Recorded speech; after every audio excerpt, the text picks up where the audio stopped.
Nessa segunda-feira, o presidente dos Estados Unidos iniciou seu segundo mandato com uma série de decretos que promovem mudanças drásticas no país em áreas como diversidade, saúde, clima e imigração. O nosso correspondente em Washington, Pedro Paiva, detalha essas medidas. Boa tarde para você, ou melhor, boa noite para você e para todos que nos assistem. Eu sigo aqui em Washington, na capital dos Estados Unidos, acompanhando o primeiro dia de governo de Donald Trump.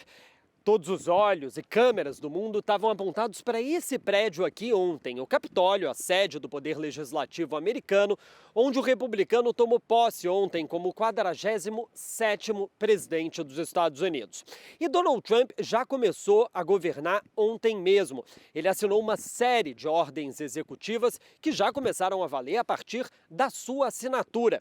Dentre essas medidas, ele revogou 78 ordens executivas de Joe Biden, o ex-presidente, incluindo aquela que Biden assinou recentemente retirando Cuba da lista de países apoiadores do terrorismo. Ele também ressaltou a primeira emenda da Constituição e falou de censura. A primeira emenda da Constituição é aquela que diz respeito à liberdade de expressão nos Estados Unidos. E ele afirmou que essa primeira emenda será respeitada durante o seu governo. Ele falou também que o governo não será usado como arma contra opositores. Isso porque, claro, Donald Trump, que sofreu uma série de processos nos últimos anos, referentes, inclusive, à própria invasão do Capitólio e à tentativa de permanecer no poder depois de ser derrotado por Biden em 2020, afirmava exatamente que a motivação dos processos eram políticas. Ele também acabou com o trabalho remoto para trabalhadores federais. Desde a pandemia de Covid-19, que uma série de trabalhadores federais podem trabalhar de casa, totalmente ou parcialmente. E ele acabou com essa possibilidade.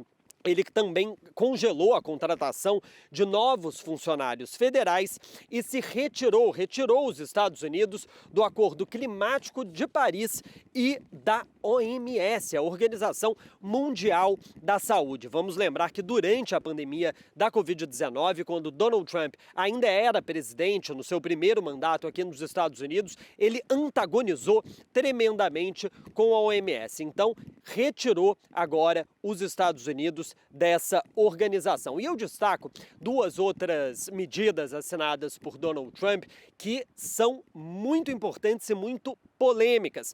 A primeira delas é que Donald Trump acabou com o direito à nacionalidade por nascimento. O que isso significa? Aqui nos Estados Unidos, tal qual acontece no Brasil, é cidadão americano aquele que nasce dentro das fronteiras do país. Então, não importa quem são seus pais, qual é a nacionalidade dos seus pais, se você nasce em território americano, você é americano, assim como acontece no Brasil. Mas Donald Trump acabou com esse direito por uma ordem executiva. O objetivo dele é fazer com que filhos de imigrantes indocumentados, aqueles que estão aqui de forma irregular, não tenham o direito à cidadania. Isso, claro, vai ser um grande problema para Donald Trump, porque é uma medida inconstitucional. A 14ª emenda da Constituição americana diz que todo mundo que nasce dentro das fronteiras do país tem direito à nacionalidade. Então, isso certamente vai dar em batalha judicial. Ontem mesmo, a ACLU, que é uma associação que trata de direitos civis, já entrou com uma ação na justiça e é um indicativo que isso aí deve se prolongar. Muito provavelmente nessa história, Donald Trump não deve conseguir manter essa ordem em vigor, mas a gente vai acompanhar direitinho para saber o que acontece. E por fim, Donald Trump também perdoou 1.600 invasores do Capitólio. Todos vocês se lembram, em 6 de janeiro de 2021, uma série de apoiadores de Donald Trump invadiram a sede do Poder Legislativo dos Estados Unidos, depredaram o prédio, inclusive alguns policiais aqui do Capitólio foram assassinados.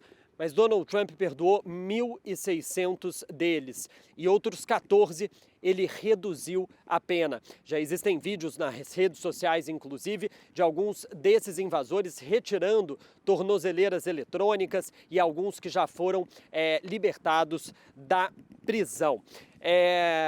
Donald Trump assinou grande parte dessas ordens executivas do Salão Oval da Casa Branca, como é tradição. Mas antes de chegar na Casa Branca, ele passou também ali pelo Capital One Arena, o espaço, né, o estádio onde estavam os apoiadores assistindo a posse que aconteceu dentro do Capitólio por conta desse clima gélido aqui em Washington. E lá dentro, alguns apoiadores também subiram ao microfone e falaram, dentre eles Elon Musk, o dono da Tesla e do X. Mas o que chamou mais atenção não foi a fala de Elon Musk, mas sim a forma com que ele se despediu do espaço. Ele fez uma espécie de saudação que para muitos lembrou uma saudação nazista. Isso aí ganhou muito destaque nas redes sociais aqui nos Estados Unidos e na mídia americana, questionando se foi uma saudação proposital ou não, mas a imagem de fato se assemelha ao que seria uma saudação nazista. E falando de coisa que viralizou mais cedo aqui no Capitólio durante o discurso de Donald Trump, o presidente dos Estados Unidos, repetiu uma coisa que ele já tinha falado recentemente, que é querer mudar o nome do Golfo do México para Golfo da América.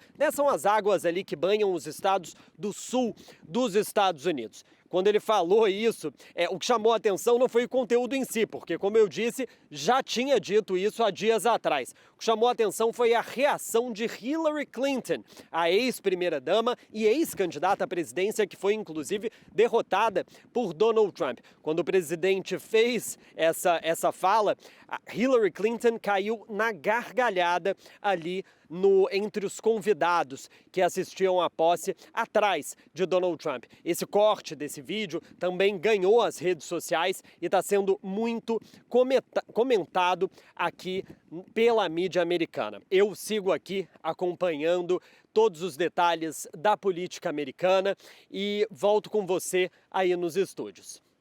Quer ficar por dentro de todas as notícias da programação de A Crítica? Então já se inscreve no nosso canal, ativa aí o sininho para receber todas as notificações e não perder nenhum conteúdo. E até o próximo vídeo.